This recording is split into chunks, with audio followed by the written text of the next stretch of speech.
إلا لمشرك أو مشاحن أو كما قال النبي عليه الصلاة والسلام.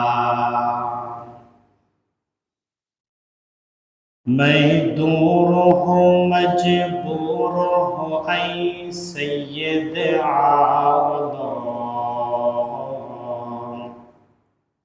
ميدوره مجبوره أي سيد عالم، दीदार दिखाते नहीं आवाज सुना दो, दीदार दिखाते नहीं आवाज सुना दो। ला इलाहा इल्लल्लाह, ला इलाहा इल्लल्लाह, ला इलाहा इल्लल्लाह मुहम्मदुर रसूलुल्लाह सल्लल्लाहु अलैहि वसल्लम। अल्हम्दुलिल्लाह, আল্লাহ সুবহানাহু ওয়া তাআলা লাখ কোটি শুকরিয়া জ্ঞাপন করি যে মহান আল্লাহ রাব্বুল আলামিন পরওয়ারদিগারে আলম অপরন্ত দয়া এবং মেহেরবানিতে আল্লাহ তাআলা আমাদেরকে পবিত্র শাবান মাসের নিসফ শাবান, লাইলাতুন নিসফ মিন শাবান, জুমার দিন আল্লাহ তাআলা জুমার নামাজ আদায় করার জন্য আল্লাহ তাআলার ঘরে আমাদেরকে আসার তৌফিক দান করেছেন, সুযোগ করে দিয়েছেন, সুস্থতার নেয়ামত দান করেছেন। দুনিয়াবি কাজ কর্ম থেকে বিরত রেখে আল্লাহ তাআলা গুনাহের কাছ থেকে হেফাজত করে, গুনাহ থেকে বাঁচিয়ে রেখে আল্লাহ তাআলার এই মুহূর্তে মহান হুকুম হলো জুমার নামাজ আদায় করা। এই মুহূর্তে এই সময় আল্লাহ তাআলার পক্ষ থেকে জুমার নামাজের থেকে বড় বিধান, বড় হুকুম আর নাই। আল্লাহ তাআলা দয়া করে মেহেরবানি করে আল্লাহ তাআলার এই হুকুম পালন করার তৌফিক দান করেছেন, সাথে সাথে সুস্থতার নেয়ামত দান করেছেন। এই মুহূর্তে কত মানুষ, হাজার হাজার মানুষ, কেউ হাসপাতালে মৃত্যুশয্যায় অবস্থায় আছেন,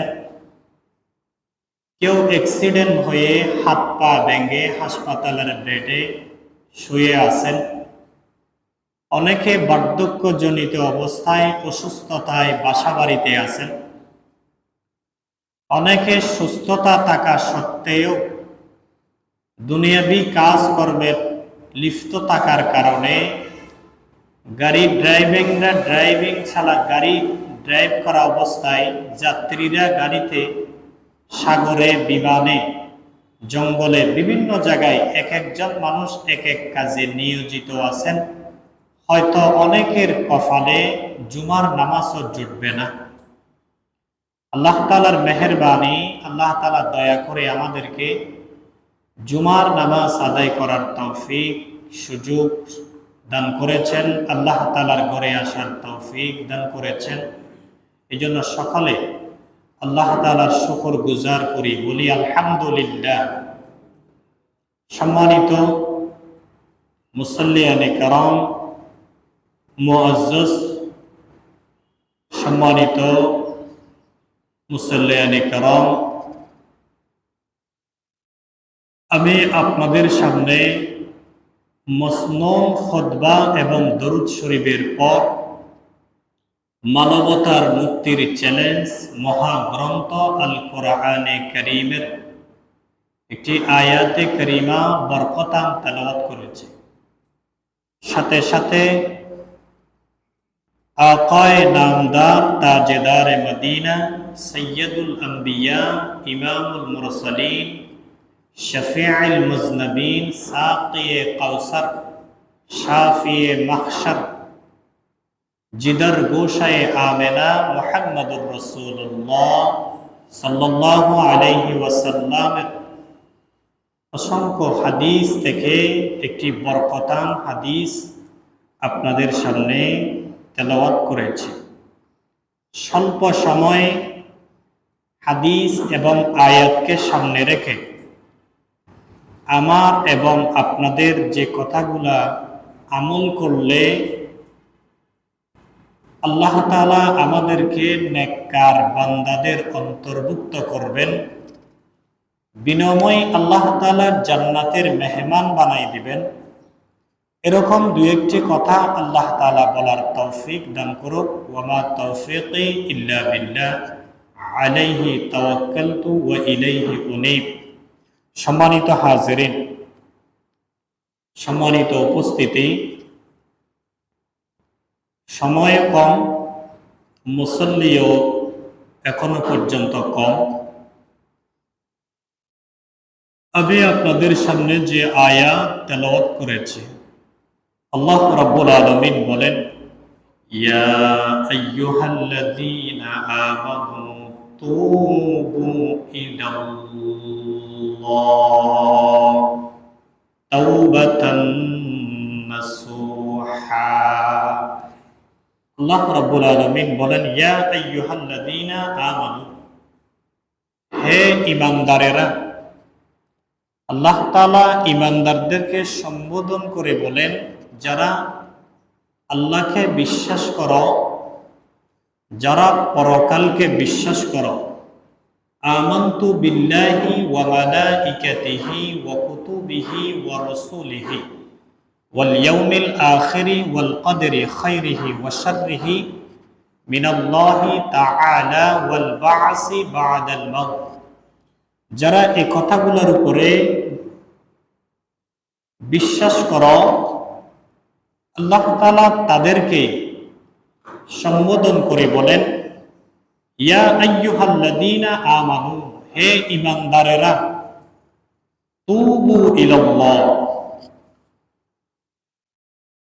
তোমরা তওবা করো, আল্লাহ তাআলার নিকটে তোমরা তওবা করো। তাওবাতান নাসুহা, তওবায়ে নাসুহা বলা হয় খালেস, পিওর, নির্ভেজাল মুক্ত তওবা করো, এটাকে বলা হয় আরবিতে তওবায়ে নাসুহা। এবার আমরা বুঝি তওবা করব আল্লাহ তাআলার কাছে। আল্লাহ বলেছেন তোমরা তওবা করো, আল্লাহ তাআলার নিকট তোমরা তওবা করো, তওবায়ে নাসুহা। তওবা কি? তওবা কাকে বলা হয়? তওবা শব্দের অর্থ হচ্ছে ফিরে আসা। তওবা মানে ফিরে আসা গুনার কাছ থেকে। যারা আল্লাহ বিমুখ ছিল, যারা পথভোলা আল্লাহ তাআলার বান্দাদেরকে আল্লাহ তাআলা ডাক দিয়া বলেন, তোমরা ফিরে আসো, আল্লাহ তাআলার দিকে ফিরে আসো। যে গুনাহে ছিল সে গুনাহ ছেড়ে দিয়া ফিরে আসো। যে যে অপরাধে লিপ্ত আছো, অপরাধ ছেড়ে দিয়া আল্লাহ তাআলার দিকে ফিরে আসো। অর্থাৎ আমি যে অপরাধের মধ্যে লিপ্ত আছি, যে যে গুনাহের মধ্যে লিপ্ত আছে, আল্লাহ তাআলা বলেন গুনাহ ছেড়ে দিয়া আল্লাহ তাআলার দিকে ফিরে আসো। এই গুনাহ আয় আল্লাহ আমি আর জীবনে করব না। যে গুনাহ আর জীবনে করব না বলে তওবা করে, আয় আল্লাহ আমি গুনাহ ছেড়ে দিলাম, আমি এই গুনাহ পুনরাবৃত্তি আর জীবনে করব না। যদি আর জীবনে না করে, এটাকে বলা হয় তওবায়ে নাসুহা। যদি আমি বলি এখন বলছি আমি এই কাজ আর করব না, পরে আবার করছি, তাহলে আমি তওবা ভেঙে ফেলছি, আমার তওবায়ে নসুহা ছিল না। পিওর নির্ভেজাল তওবা হয় নাই। তওবায়ে নসুহা বলা হয় যেই কাজের জন্য, যেই গুনাহের জন্য, যেই অপরাধের জন্য আল্লাহ তাআলার কাছে তওবা করেছি, আয় আল্লাহ আপনি আমাকে ক্ষমা করে দিন, আয় আল্লাহ আপনি আমাকে মাফ করে দিন, আমি এই গুনাহ জীবনে আর করব না। তাহলে আমি তওবা করেছি।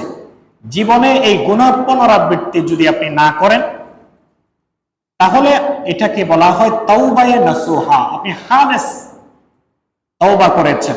যদি এই তওবা যদি আপনি করতে পারেন, আসা আইয়াগফির ইয়া আইয়ুহাল্লাযীনা আমানু তুবু ইলাল্লাহি তাওবাতান নাসুহা আসা রাব্বুকুম আন ইউকাফিরা আনকুম সাইয়্যাতিকুম ويدخلكم جنات تجري من تحتها الأنهار।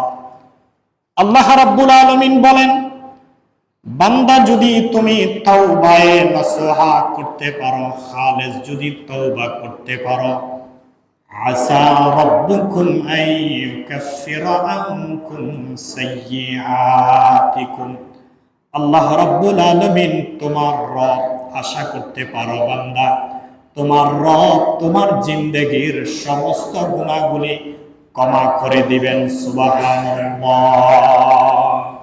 যদি কোনো বান্দা খালেস তওবা করে, যখন সে বুঝতে পারছে, অনুতপ্ত হয়েছে, লজ্জিত হয়েছেন, বিগত জীবনের গুনাহের উপরে যদি লজ্জিত হয়ে, অনুতপ্ত হয়ে সামনের জীবনের যদি ওয়াদাবদ্ধ করতে পারে এই গুনাহ আমি আর করব না, আল্লাহ রাব্বুল আলামিন বলেন, এমন গুনাহ থেকে যদি বান্দা তওবা করে, জীবনে আর কোনোদিন গুনাহ করবে না। যে গুনাহ করেছেন এটার জন্য যদি লজ্জিত হয়, চোখের পানি ছেড়ে দিয়া যদি আল্লাহ তাআলার কাছে তওবা ইস্তেগফার করতে পারে, আল্লাহ রাব্বুল আলামিন বলেন তোমার রব তোমার সমস্ত বিগত জীবনের গুনাহগুলি ক্ষমা করে দিবেন, সমস্ত গুনাহগুলি ক্ষমা করে দিবেন। ওয়ায়ুদখিলাকুম জান্নাতিন তাজরি মিন তাহতিহাল আনহার। আল্লাহ রাব্বুল আলামিন আপনার গুনাহগুলি ক্ষমা করে আপনাকে জান্নাতের মেহমান বানাই দিবেন। সুবহানাল্লাহ। আল্লাহ তাআলা আপনাকে জান্নাতের মেহমান বানাই দিবেন, জান্নাতে আপনাকে প্রবেশ করাবেন, জান্নাত আপনাকে দান করবেন যদি তাওবায়ে নাসুহা আপনি করতে পারেন। রাসূল আকরাম সাল্লাল্লাহু আলাইহি ওয়াসাল্লাম বলেন, আত-তাইবু মিনাজ যামবি কামান লা যামবা লা, আও কামা ক্বালান নবিয়্যু আলাইহিস সালাতু ওয়াস সালাম। আল্লাহর নবী বলেন, আত-তাইবু মিনাজ যামবি, কোন ব্যক্তি যদি গুনাহ থেকে তওবা করে, তায়েব তওবাকারী, সে কামান লা যামবা লা, তওবা করার পরে তার যেন কোনো গুনাহ নাই। মায়ের পেট থেকে নবজাতক শিশু জন্ম হওয়ার পরে যেমন কোনো গুনাহ থাকে না, নিষ্পাপ মাসুম হয়, খালেস ভাবে যদি, পিওর ভাবে যদি আপনি গুনাহ থেকে তওবা করতে পারেন, তওবার মধ্যে যদি তিনটা শর্ত পাওয়া যায়, বিগত গুনাহের জন্য লজ্জিত, আর সামনে গুনাহ করবেন না ওয়াদা, যে গুনাহের জন্য তওবা করতেছেন গুনাহটা একেবারে ছাড়ে দিতে যদি পারেন, আল্লাহ তাআলা তাহলে আপনার তওবা কবুল করবে। তওবা কবুল করলে কি হবে? আপনি তওবাকারী, তওবা করার পরে একেবারে মাসুম বেগুনাহ হয়ে যায়। সুবহানাল্লাহ। সম্মানিত হাজিরিন, এজন্য আমরা আল্লাহ তাআলার কাছে নিজে প্রত্যেকে কৃত অপরাধের জন্য আল্লাহ তাআলার কাছে পিওর ভাবে আমরা তওবা করব, যে তওবা করলে আল্লাহ রাব্বুল আলামিন আমাদের গুনাহগুলি ক্ষমা করে দিবেন। সামনে যে রাত আসতেছে, এটাকে হাদিসে বলা হয় লাইলাতুন নিসফে মিন শাবান। লাইলাতুন নিসফে মিন শাবান, এটাকে আমরা প্রচলন করি, প্রচলিত আমাদের দেশীয় ভাষায় আমরা যেটাকে বলি শবে বরাত। সব এটা ফার্সি শব্দ, বরাত এটাও ফার্সি শব্দ। আমাদের দেশে অনেকগুলো শব্দ প্রচলন হয়ে আসছেন, উর্দু ফার্সি মিক্স। বাংলা ভাষায় আমাদের দেখবেন ইংলিশ আছে, ফার্সি আছে, উর্দু আছে। যেমন চেয়ার বলি, এটা কিন্তু বাংলা নয়, বাংলায় কেদারা। আমরা নামাজ বলি, নামাজ এটাও ফার্সি শব্দ, আরবিতে বলা হয় সালাত। আমরা রোজা বলি, রোজা এটা ফার্সি শব্দ, আরবিতে বলা হয় সাওম। সাওম বলা হয় আসিয়ামু লি ওয়া আনা আজজি বি, আরবিতে রোজাকে সাওম বলে, সাওমের বহুবচন সিয়াম। এরকম আমরা অনেকগুলো শব্দ ফার্সিতে ব্যবহার করি, উর্দু ভাষায় ব্যবহার করি। কোর্টে বলি আমরা এজলাস, আদালত, এগুলো আরবি শব্দ নয়, এগুলো ফার্সি শব্দ। এরকম অনেকগুলো শব্দ দৈনন্দিন আমরা ব্যবহার করি, উর্দু ফার্সি ইংলিশ মিলাই, মিক্স ল্যাঙ্গুয়েজ বাংলা ভাষা, যেটাকে আমরা বাংলা করে নিয়েছি। এই আরবিও অনেক শব্দ আমরা ব্যবহার করি, যেমন টেবিল, এটা আরবি শব্দ, তাওবিলাত। সম্মানিত হাজিরিন, শবে বরাত, সব মানে রাত, বরাত মানে মুক্তি, নিষ্কৃতি। এই রাত্রে আল্লাহ তাআলা অগণিত মানুষের গুনাহগুলি মাফ করে দেন। আল্লাহর কাছে যদি তওবা ইস্তেগফার করে, এর বিনিময়ে আল্লাহ তাআলা সমস্ত গুনাহ, অগণিত মানুষের গুনাহ মাফ করে দেন। এই জন্য এটাকে শবে বরাত বলে। লাইলাতুন নিসফে মিন শাবান, হাদিসে আসছে লাইলাতুন নিসফে মিন শাবান, শাবানের নিসফ রাত, অর্ধেক মাসের অর্ধেক রাত, যেটাকে নিসফে শাবান বলে। সম্মানিত হাজিরিন, হযরত মুআয ইবনে জাবাল রাদিয়াল্লাহু তাআলা আনহু হাদিস বর্ণনা করেছেন। আন মুআয ইবনে জাবাল রাদিয়াল্লাহু তাআলা আন قال قال رسول الله صلى الله عليه وسلم إن الله يطلع إلى خلقه في ليلة النصف من شعبان فيغفر لجميع خلقه إلا لمشرك أو مشاهن أو كما قال النبي عليه الصلاة والسلام। এই শবে বরাত নিয়ে আমাদের দেশে অনেক বাড়াবাড়ি আছে। কেউ বাড়াবাড়ি করে, কেউ ছাড়াছাড়ি করে। একদল আছে বাড়াবাড়ি নিয়ে, একদল আছে ছাড়াছাড়ি নিয়ে। কেউ বলে একেবারে নাই, আর কেউ আছে মানে এমন আছে এই রাতকে মসজিদকে আলোকসজ্জা করে, আতশবাজি করে এবং কবরস্থানকে লাইটিং করে, হালুয়া, রুটি ইত্যাদি ইত্যাদি কিছুর মাধ্যমে এটাকে বাড়াবাড়ি করে শবে বরাতকে নিয়ে। এবং আরেক দল বলে শবে বরাতে নাই, লাইলাতুন নিসফে মিন শাবান বলতে কিছু নাই, এমন আছে। আসলে এইগুলা বিষয়গুলা নিয়ে বাড়াবাড়ি করার কোনো বিষয় নয়।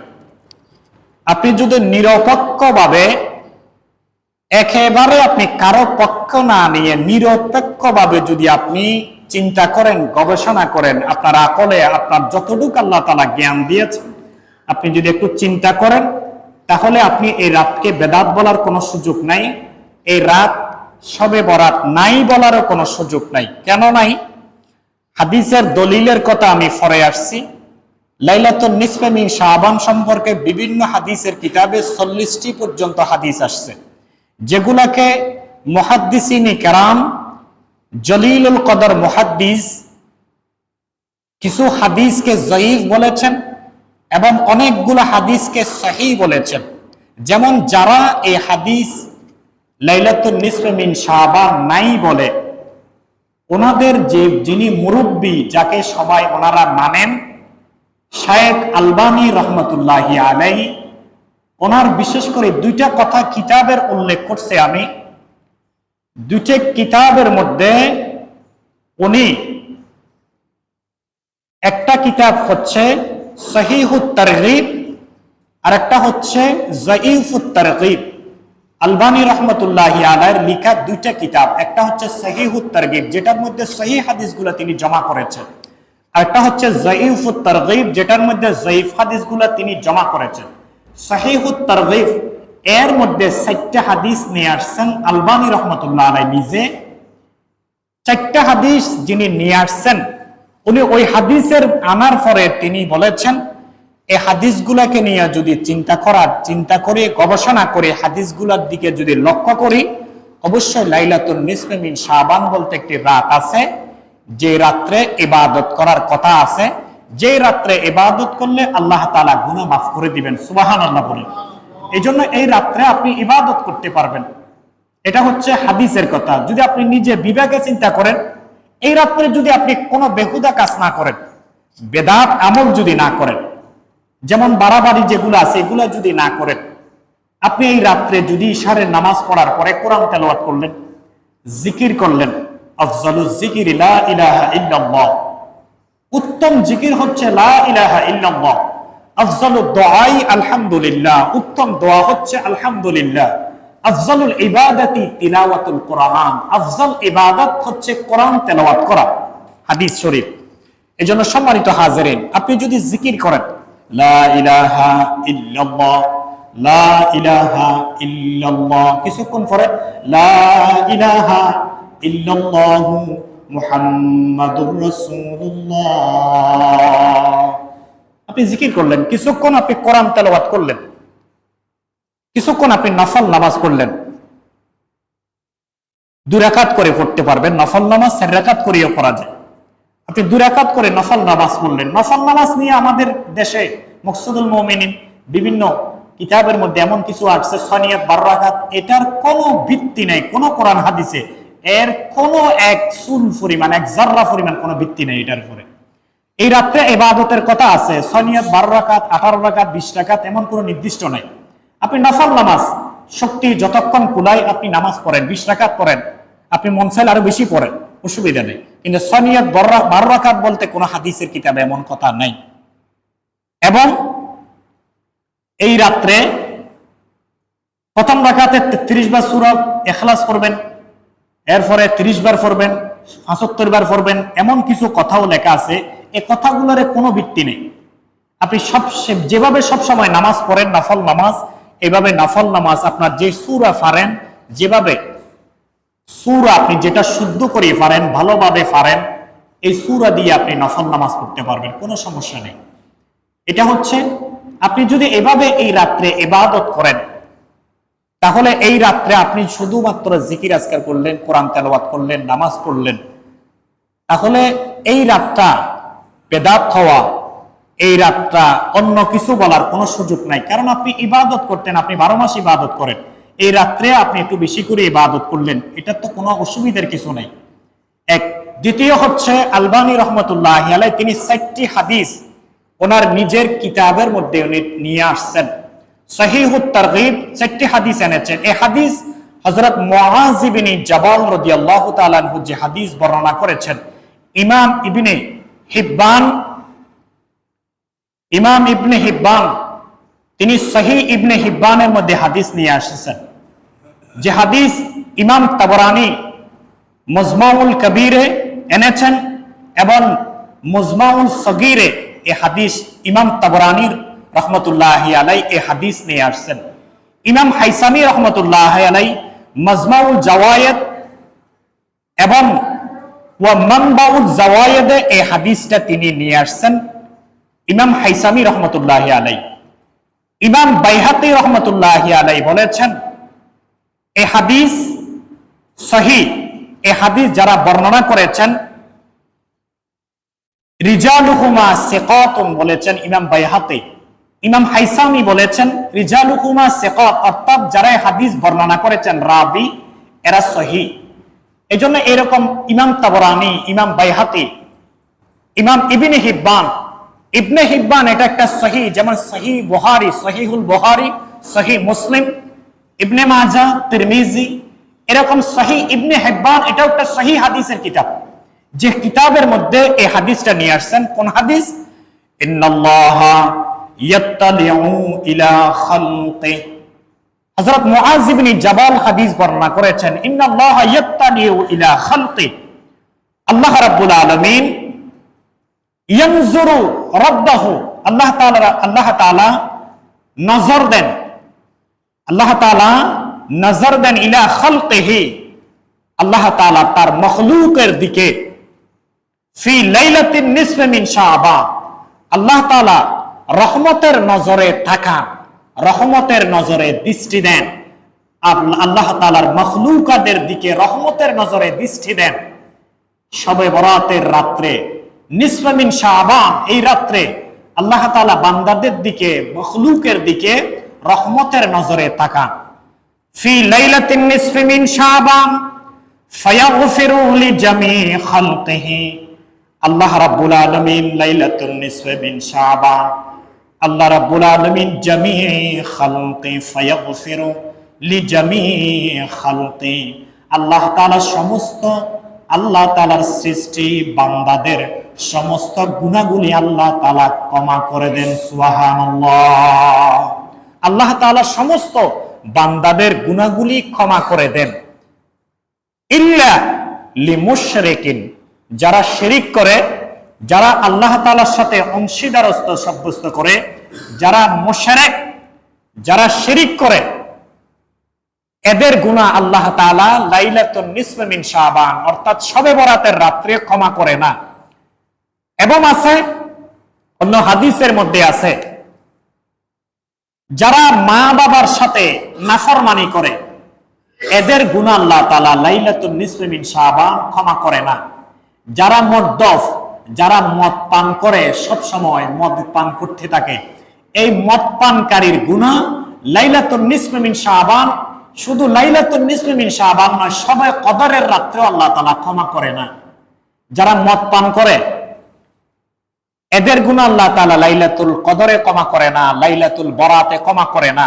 যারা মা বাবার সাথে নাফরমানি করে, এদের গুনাহ ক্ষমা করে না।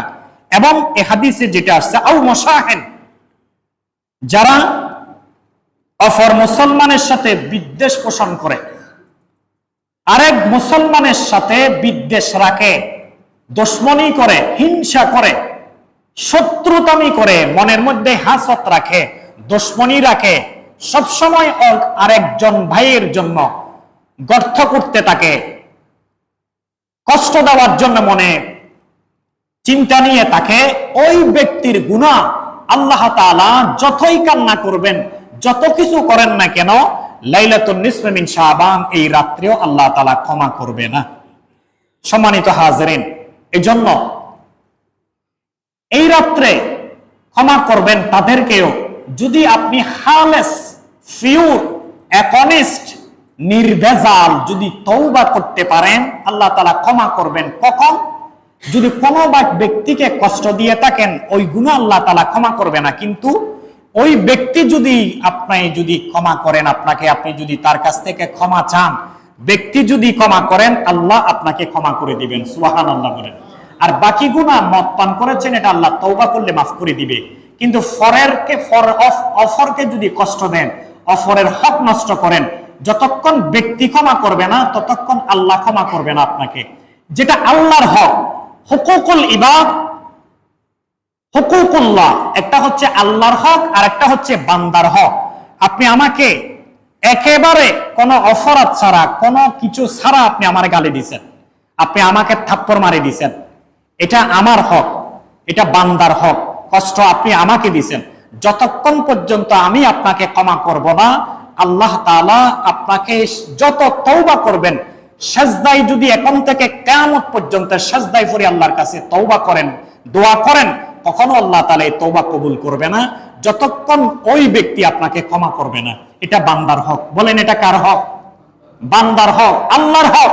আপনি নামাজ পড়েন নাই, রোজা রাখেন নাই, এটা আল্লাহর হক। আল্লাহর ইবাদত, হুকুম পালন করেন নাই। আল্লাহ যদি আপনাকে মেহেরবানি করে, দয়া করে, আল্লাহ যদি ইচ্ছা করেন, বান্দা তওবা করেছেন, নামাজ পড়ে নাই, ভুলে অনিচ্ছাকৃত আল্লাহর ইবাদত করতে পারে নাই, আল্লাহ যদি দয়া করে আপনাকে মাফ করে দিবেন। কিন্তু বান্দার হক, বান্দা ক্ষমা করা না করা পর্যন্ত আল্লাহ ক্ষমা করবেন না। এই জন্য সম্মানিত হাজিরিন, আজকে রাত, এটা লাইলাতুন নিসফি মিন শাবান। বিশেষ করে এই রাত্রে ইবাদত টাইম কয়টা বাজে? এদিক গড়িটা তো নষ্ট, কয়টা? ইন্না লিল্লাহ। সম্মানিত হাজিরিন, আজকে রাত ইবাদত করব আমরা, জিকির করব, দরুদ শরীফ, বেশি বেশি দরুদ শরীফ পড়ব। হযরত আশরাফ আলী থানভী রাহমাতুল্লাহ আলাইহির দরবারে কিছু লোক গিয়ে বলে, হুজুর, অমুক এলাকায় অমুক মহল্লায় মহামারী চলতেছে, মানুষ মহামারীর কারণে মানুষ দলে দলে মারা যাচ্ছে, যেমন করোনাকালীন মহামারী গেছে, এর আগে কলেরা গেছে, বিভিন্ন রোগে মানুষ মারা যায় মহামারী। আশরাফ আলী থানভী রহমতুল্লাহ আলাইহি বলেন, যে এলাকায় মহামারী হচ্ছে ওই এলাকার মানুষদেরকে বেশি বেশি দরুদ শরীফের আমল করতে বলেন। সুবহানাল্লাহ বলেন।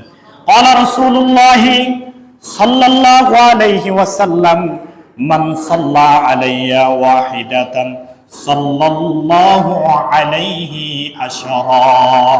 আল্লাহর নবী বলেন, যে ব্যক্তি আমি নবীর উপরে একবার দরুদ শরীফ পড়বে, আল্লাহ রাব্বুল আলামিন ওই ব্যক্তির উপরে 10 বার রহমত নাযিল করবে। সুবহানাল্লাহ। যে ব্যক্তির যে এলাকায় আল্লাহ তাআলা রহমত বর্ষণ হবে, সেই এলাকায় কি কোনো মহামারী গজব থাকবে? বলেন না। আগুন আর পানি যেমন এক জায়গায় থাকে না, সূর্য উদয় হলে আর রাত থাকে না, দিন হয়ে যায়। যেখানে রহমত সেখানে আর গজব থাকে না। গজব কখন আসে, মহামারী কখন আসে? বান্দার আমলের কারণে আসে। আল্লাহ রাব্বুল আলামিন বলেন, জাহারাল ফাসাদে ফিল বাররি ওয়াল বাহরে বিমা কাসাবাত আইদিন নাস। স্থলে হোক জলে হোক যত মুসিবত আসে, এটা আল্লাহ তাআলা কে দোষ দিয়ে কোনো লাভ নেই, এটা বান্দার হাতের কামাই। আমাদের আমলের কারণে আল্লাহ তাআলা কোনো জায়গায় কোনো না কোনো মুসিবতে কোনো ব্যক্তিকে আল্লাহ তাআলা কোনো মুসিবত দেখায়, যেন ব্যক্তিকে দেখে, ওই এলাকা দেখে, ওই ব্যক্তির আযাব দেখে বাকি লোকগুলা যেন ফিরে আসে। এটার জন্য আল্লাহ তাআলা বিভিন্ন সময় বিভিন্ন কিছু দেখাই থাকেন, বান্দাগুলা যেন ফিরে আসে। এই জন্য আজকে রাত্রে আমরা ইবাদত করব, বিশেষ করে দোয়া করব। দোয়া এমন একটা জিনিস, দোয়ার কারণে তাকদীর পর্যন্ত বদল হয়। হাদিস শরীফে আছে, দোয়ার কারণে তাকদীর বদল হয়। আমানতু বিল্লাহি ওয়া মালাইকাতিহি ওয়া কুতুবিহি ওয়া শাররিহি মিনাল্লাহি তাআলা ওয়াল বাসি বা'দাল মাউত খাইরিহি ওয়া শাররিহি মিনাল্লাহি তাআলা। ভালো মন্দ যে তাকদীরের উপরে যে আমরা ঈমান আনছি, তাকদীর, এই তাকদীর যেটা আমার দুনিয়াতে আসার আগে আমার তাকদীর লিপিবদ্ধ হয়ে গেছে, এই তাকদীর পর্যন্ত পরিবর্তন হয় দোয়ার কারণে। সুবহানাল্লাহ জোরে বলেন। দোয়ার কারণে তাকদীর পর্যন্ত বদল হয়। দোয়া এমন একটা পাওয়ারফুল জিনিস, দুনিয়াতে দোয়ার উপরে কোনো কিছু নাই। অ্যাটম বোম, অস্ত্র, সৈন্য, শক্তি, অর্থ কোনো কিছু কাজে আসবে না দোয়ার কাছে। সুবহানাল্লাহ বলেন। দোয়া এমন একটা শক্তিশালী জিনিস। এই জন্য 313 জন মুসলমান, কাফের 1000। ঠিক না বেঠিক বলেন? এই জন্য 5 আগস্টে আমাদের শক্তি, আমাদের যার ছাত্র ভাইদের শক্তি এমন কিছু ছিল না যেখানে অস্ত্র, সৈন্য সবগুলো সরকারের ছিল। এরপরেও জয়লাভ হয়েছি আমরা কি জন্য? দোয়ার কারণে। সুবহানাল্লাহ বলেন। দোয়া যেদিকে থাকবে এদিকে সারা পৃথিবী কিয়ামত পর্যন্ত জয়লাভ হবে দোয়ার কারণে, শক্তি দিয়া নয়। মুসলমান জয় হয় দোয়ার কারণে। আর দোয়াউ সালাহুল মুমিনিন, রাসূল বলেন দোয়া হচ্ছে মুমিনের হাতিয়ার। অন্য হাদিসে আছে, ওয়াফি রাওয়ায়াতিন উখরা আদ-দুআউ মুখুল ইবাদা, দোয়া হচ্ছে ইবাদতের মগজ। ওয়াফি রাওয়ায়াতিন উখরা আদ-দুআউ হুয়াল ইবাদা, দোয়াই হচ্ছে ইবাদত। আপনি দেখেন কোরআন শরীফের নির্যাস, মূল সারাংশ বলি সূরা ফাতিহা। সূরা ফাতিহার সারাংশ কি? দোয়া। বলেন, সূরা ফাতিহার সারাংশ কি? দোয়া। ইহদিনাস সিরাতাল মুস্তাকিম সিরাতাল লাযিনা আন'আমতা আলাইহিম গায়রিল মাগদুবি আলাইহিম ওয়ালাদ-দাল্লিন। সূরা ফাতিহার সারাংশ হচ্ছে দোয়া। এজন্য বেশি বেশি আমরা আল্লাহ তাআলার কাছে দোয়া করব। দোয়ার কারণে আল্লাহ তাআলা তাকদীর বদল করে। আমাদের যার যেটা প্রয়োজন আল্লাহ তাআলার কাছে দোয়া করব। মানুষের কাছে চাইতে লজ্জা লাগে। একবার চাইবেন দিবে, দ্বিতীয়বার চাইবেন আরেকটু লজ্জা লাগে, তৃতীয়বার চাইবেন ধমক দিবে। কিন্তু আল্লাহ তাআলার কাছে চাইতে কোনো লজ্জা নেই। আল্লাহ তাআলার কাছে মান লাম ইয়াসআলিল্লাহ ইয়াগযাবু আলাইহি, আল্লাহ তাআলা বলেন আমার কাছে না চাইলে আমি বেজার হই। দুনিয়ার মানুষের কাছে চাইলে বেজার হয়, আল্লাহ তাআলা বলেন আমার কাছে না চাইলে আমি বেজার হই। এজন্য আমরা আল্লাহ তাআলার কাছে চাইতে কোনো বেজার নেই। মানুষের কাছে চাইতে চোখের পানি ফেলাই চাইতেও মানুষ লজ্জাবোধ করে, কিন্তু আল্লাহর কাছে আপনি চোখের পানি না আসলে অভিনয় করেন, এতেও আল্লাহ তাআলা খুশি। সম্মানিত হাজিরিন, আজকে রাত আমরা বেশি বেশি আল্লাহ তাআলার কাছে দোয়া করব, গুনাহ মাফ চাইব। আমাদের অসুস্থতে যারা তাদের জন্য আল্লাহ তাআলার কাছে দোয়া করব যেন শেফা দান করে। ইন্নাল্লাহা ইয়ানজুরু ইলা সামাইদ দুনিয়া, আল্লাহ তাআলা প্রথম আসমানে বলে এই রাত্রে অবতীর্ণ হন। আল্লাহ তাআলা ডাক দিয়ে বলেন, আলা মিন মুস্তাগফিরিন ফাগফির আল্লাহ, এমন কোন বান্দা আছো যে গুনাহ করেছো, গুনাহ থেকে ক্ষমা চাও, ফাগফির আল্লাহ, আমি আল্লাহ গুনাহ মাফ করে দিই। আলা মিন মুস্তারজিকিন ফারজুকা, এমন কোন বান্দা আছো অভাবে আছো, রিজিকে কষ্ট পাচ্ছ, আমি আল্লাহ তোমাকে রিজিক দান করি। ফা আলা মুক্তালা, এভাবে আল্লাহ তাআলা বিভিন্ন বান্দার জরুরতের নাম ধরে ধরে আল্লাহ তাআলা বলে, কোন মানুষ আছো আমার কাছে চাও, আলা কাজা হাত্তা ইয়াতলু আল ফজর, ফজর শুরু হওয়া পর্যন্ত আল্লাহ তাআলা বান্দাদেরকে ডেকে ডেকে বলে গুনাহ মাফ চাও, রিজিক চাও, আল্লাহ তাআলা আমি তোমাদেরকে দান করব। সুবহানাল্লাহ বলেন। সম্মানিত হাজিরিন, আল্লাহ তাআলা যা কিছু কথা বলেছে আমাদেরকে বুঝার মানার তৌফিক দান করুক। ওয়া মা আলাইনা ইল্লাল বালাগ। আসসালামু আলাইকুম ওয়া রাহমাতুল্লাহ।